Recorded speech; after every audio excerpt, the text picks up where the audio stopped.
So the All-Star starters were announced on TNT last week. I believe it was Thursday.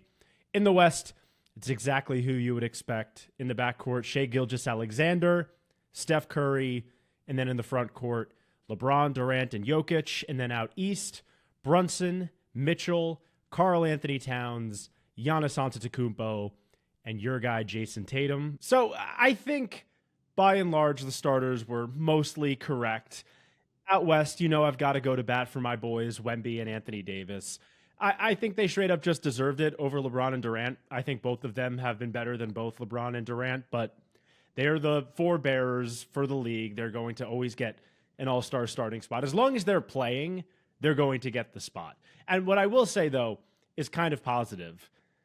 Curry didn't run away with the backcourt vote, and LeBron and Durant didn't get the most frontcourt votes. So I appreciate the fans taking it seriously and not being like, oh, LeBron's number one. We got to vote for LeBron. I'm glad they were like, okay, Shai and Jokic have been the best two players in the West this year. They deserve the most votes. We give fans too little credit. They don't deserve much credit, but I think maybe I deserve to give them a little bit more credit.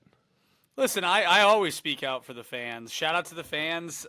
Old CJ here has your back. Apparently, Henry is more establishment. He's pro-owner, not me. I'm pro-fan, and I'm proud of the fans, and I'll always stick by the fans. The only time the fans fuck up is with LaMelo Ball. We'll get to that later as well. But I agree, Henry.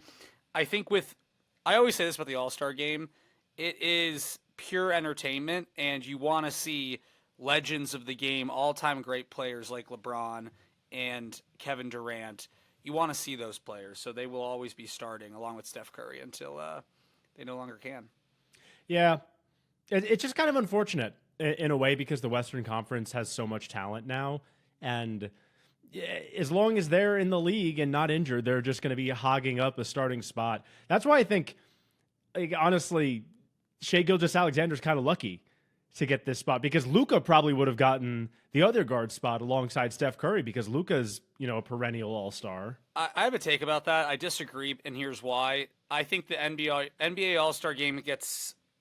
I think when teams are runaway favorites in their conference, going back to the Atlanta Hawks of the 2010s, they get a preferential treatment with their players because their teams are so good. So because the Thunder are such runaways right now in the West, Shai was always going to start, in my opinion.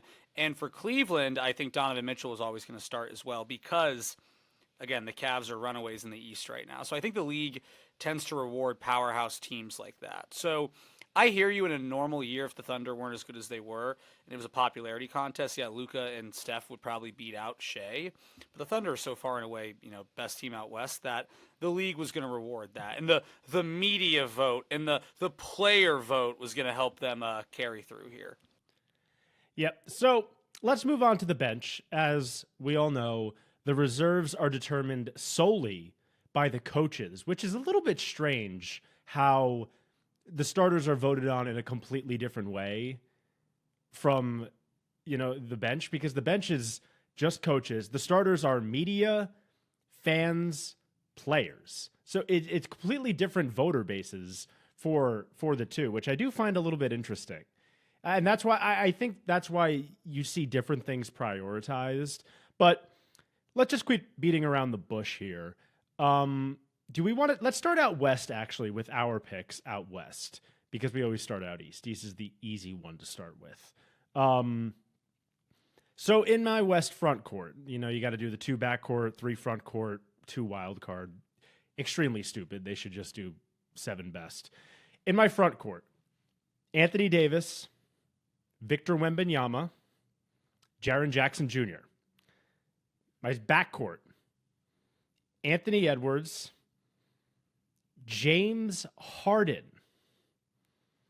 And then my 2 wild cards would be Jalen Williams of the Oklahoma City Thunder and your boy, big bonus, Domantas Sabonis, I think he's been great this year. When he's played on the court, he's incredibly available. And when he's playing, the Kings are like a +4 or 5 net rating, which is, one of the 6 or 7 best teams in the league. When he's on the bench, they're a -4 or 5 net rating, which is like the Portland Trailblazers. So he impacts winning. With De'Aaron Fox's slide as of late, he's been the most consistent, best Sacramento King. And they've picked things up after firing Mike Brown. I think I think your boy Big Bonus deserves it. I would agree, Hen. I would agree. Let me go to mine real quick. So front court out west for me, Wemby, Anthony Davis, Jalen Williams. I think. Well, I had Jalen Williams too, but it doesn't really. But I have him in, not as a wild card. The reason I say that, again, what I said previously, the Thunder are going to get rewarded. I think Chet Holmgren, if he played all year, probably an all-star. That's probably his spot. And I think they'd want to have Wemby and Chet. That's going to be a thing, right? But he's not there. They slide Williams into that slot as like a placeholder. So that's my logic there. Backcourt, Anthony Edwards, Kyrie Irving. Similar logic. Luka typically would have gotten it.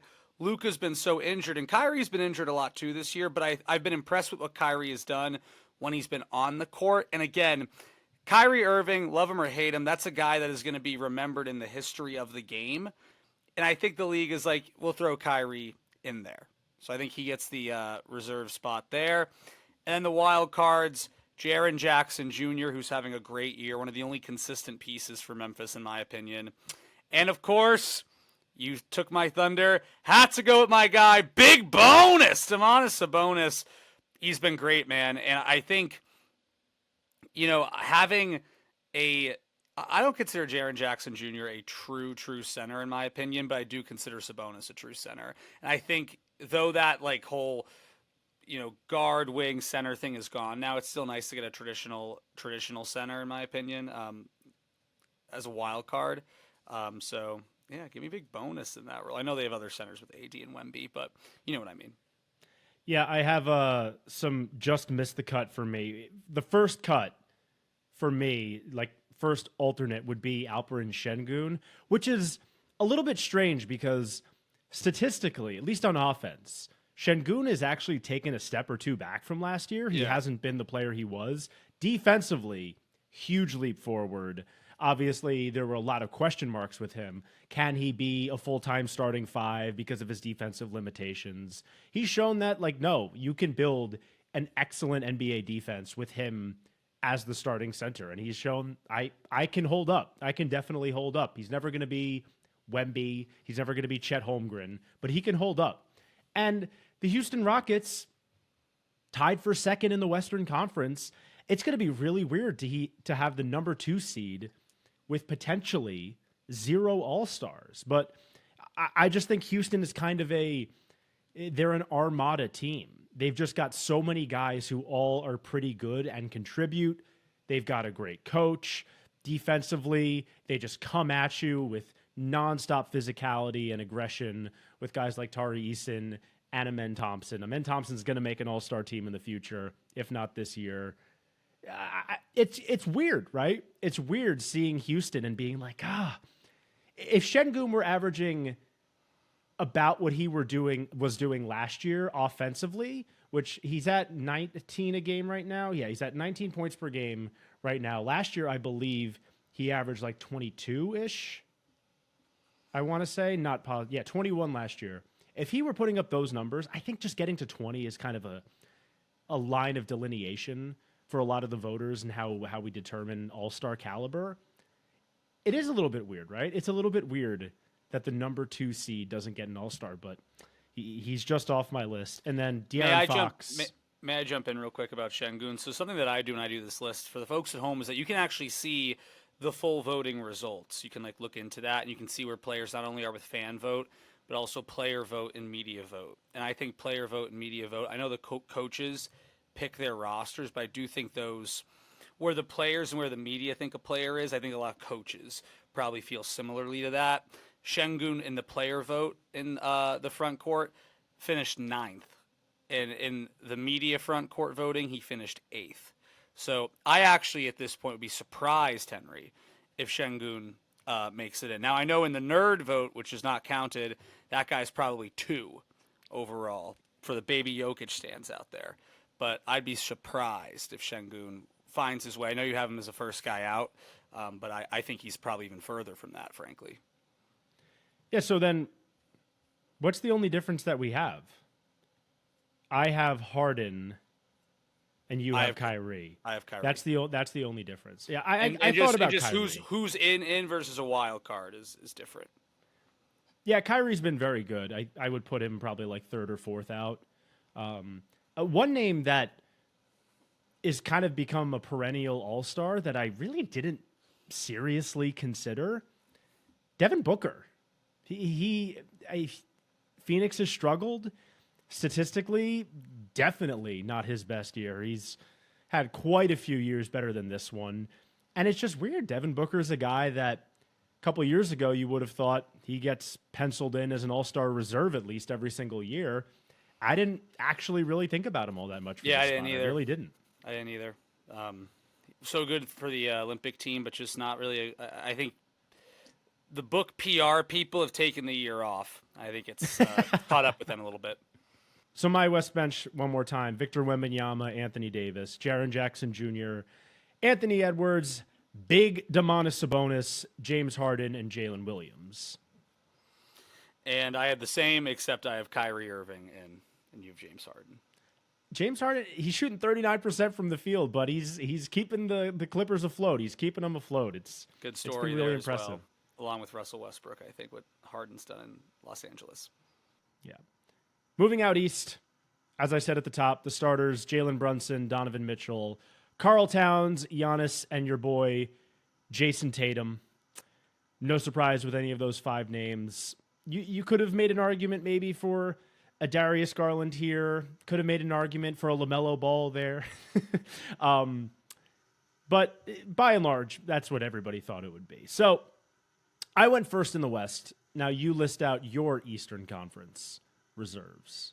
So for the front court, I had my guy Jaylen Brown, which should not come as a surprise. My guy Evan Mobley, and my guy Jared Allen. I think the Cavs are going to get rewarded for their good play. And you'll see next in my backcourt reserves, I have Darius Garland as well. So it's 4 of their 5 starters are going to be all-stars. And I think that makes sense. My other backcourt reserve, who gets in just on the backcourt, I went Cade Cunningham, actually. I think Cade Cunningham, I actually looked at his stats. I know we've said he's had a nice year. I was even a little bit surprised how good of a year he's had. The Pistons, a game above 500. They're hanging around in the East, and to think about where they were a year ago to now is pretty impressive. And then my wild card, I went 2 guards here. LaMelo Ball, who also, when he plays, stuffing up the stat sheet, but the when he plays is an important disclaimer. And then I went Damian Lillard. I didn't like it. I'm not proud of it. I don't really want to see Damian Lillard in another All-Star game. He just fucking takes half-court threes and frankly is kind of past his prime, but the East is pretty weak, and Derek White puked all over himself. So, yeah. Yeah. So I am on the same page as you. I think this Cleveland team is the first team since, I believe, 2017 Golden State to get 4 All-Stars, and I think they've earned it. I think they've earned it. They're pretty lucky that they're in the Eastern Conference because it's the weaker conference. Simply, pretty lucky enough to play the Houston Rockets every night. Yeah, I don't. Yeah, getting plastered by them back-to-back games. Jared Allen's been awesome, but if this team was in the West, I don't think Jared Allen sniffs the Western All-Stars. No, I might consider Devin Booker over Jared Allen. Whoa. But so my front court would be Mobley, Allen, Pascal Siakam. My backcourt guards, Damian Lillard and Darius Garland. First-time All-Star, Cade Cunningham. As you said, what an incredible year this guy had from, what did they start off last year, 3-30 to actually being a really good young team. And then I hate to say it, man, Tyler Hero. Tyler Hero nabs my last All-Star spot. And unfortunately, that means your boy Jaylen Brown draws the short straw. Can I just preface this? I really wanted to give Derek White an All-Star spot this year so badly, but the last few weeks have not been very kind to him. He's really struggled offensively. The 3-point percentage going from Steph Curry level to, I don't know, Trae Young level it's a massive downgrade, that's for sure. And I just simply, I've watched a lot of Celtics this year. I don't think Jaylen Brown's been that good. I don't think he's been good enough where he just automatically gets an all-star spot. And going through some of the advanced numbers, their advanced numbers for him are lower this year. The Celtics are actually better with him off the court than on the court. And part of what made him great and what made his postseason run last year so excellent was the defense. And I just think defensively, he's kind of been a space cadet this year. So you can't use the defense card if it's Brown against Tyler Hero, Henry. Tyler Hero is one of the worst defenders in basketball. You can't make that argument. You can't. So you can say Hero's been way more efficient. Hero's been way more efficient. But he hasn't been defensively better than Brown. So to say his defense is why he's keeping him out. Brown's candidacy, part of his candidacy, because he's never been the most efficient scorer, is that he is a plus defender. This year, it's kind of been, it's been a mixed bag there. And I think Tyler Hero, given what he's had to work with the offensive talent in Miami, basically not having Jimmy Butler this whole year, Bam Adebayo, where the hell did he go as a scorer? Tyler Hero putting the team on his back as a scorer and making them relatively competent, I think is incredibly impressive. I really do. I have been a tried and true Tyler Hero hater for a long time. But even I have to give him credit here. I think what he's done this year with a incredibly strange Miami season has been really impressive. I do. Yeah, I mean, with the lack of players around him, he's naturally, though he's been more efficient, has had way more opportunities to score. Jaylen Brown has to contend with an all-NBA talent in Jason Tatum, a borderline all-star when healthy Kristaps Porzingis, borderline all-star when he's not slumping like you've never seen before in Derek White, and former all-star Drew Holiday. So, but I hear you, Hen. I hear you. The efficiency is really good. I mean this sincerely. If Tyler Hero makes the All-Star game over Jaylen Brown, I'll give you $10. I will. Really? And if Jaylen Brown makes it over Tyler Hero, just give me $0. That's how certain I am that Tyler Hero will not be an All-Star. And I'm going to go tin foil hat mode. May I? Yeah, go for it. Who's going to coach the Eastern All-Stars? Well, because it's the weird 4-team thing, right? I'm pretty sure the Cleveland coach, like it'd be Atkinson and his staff. Isn't it whoever is number one by a certain point, and then teams can't repeat. So that's why last year, because it was Missoula 2 years ago, Celtics were there, so then the Bucks had, so like that was that whole thing. Oh yeah, Doc Rivers had just taken the job and became the All-Star coach. Kenny Atkinson's going to be the coach. So Kenny Atkinson will be putting together the roster here, right? And that means like our Cleveland guys are all getting on.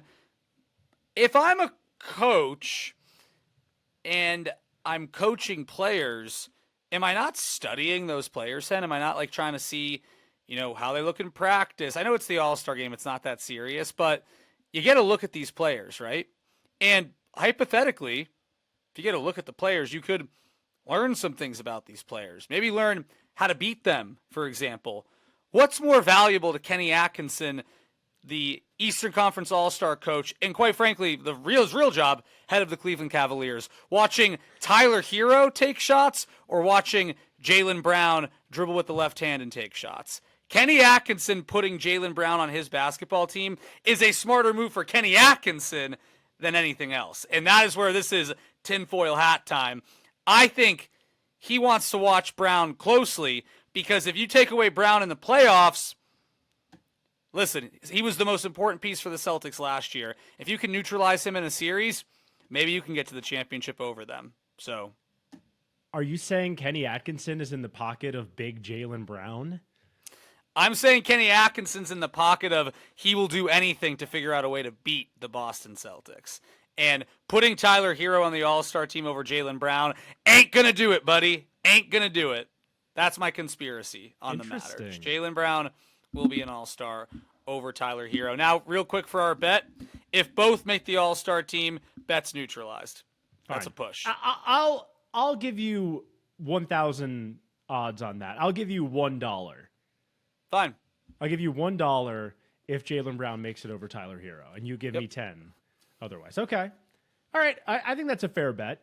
Brown's definitely a heavy favorite over Hero to make it for sure. But I just, again, Jaylen Brown deserved to win Finals MVP last year. I don't know if he deserves to be an All-Star this year. And even you would admit his offense has taken quite a bit of a step back. I mean, yeah, our video last week, I literally, I think, said that. So I completely agree. I just think as a overall player, and again, what's the All-Star game is also, again, it's an entertainment product. And you want Jaylen Brown, if you're the league, involved in that product.